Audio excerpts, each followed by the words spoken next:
Well, I am in front of an electrical DB. Inside the electrical DB, you can see one of the MCB inside electrical DB, it is tripped. So I am going to trace the reason behind tripping. One of the very common reason called overload. So why it is overload? If too many appliances connected in one circuit, then it may overload. Second reason I can say short circuit. Okay, so if your MCB, let's say I switch on the MCB, it got trip instantly, then there is some short circuit occurs.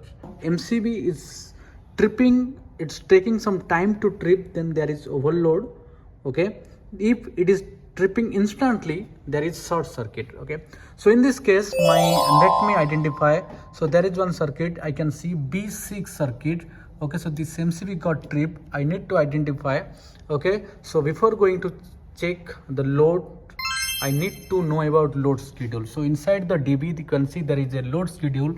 Okay, so in the load schedule you can see the circuit number B6. Well, the circuit number B6, it is a 30 milliampere ELCB. 30 milliampere means 100% it is connected with electrical socket or any kitchen appliance. Okay, so let's check what is connected in the electrical load. So as per the load, you can see there is SSO means socket outlet. How many socket connected? One socket connected. Need to identify where is the socket. Okay, so and where it is getting tripped. Okay, so let me check it. Well, so this is the socket in front of you.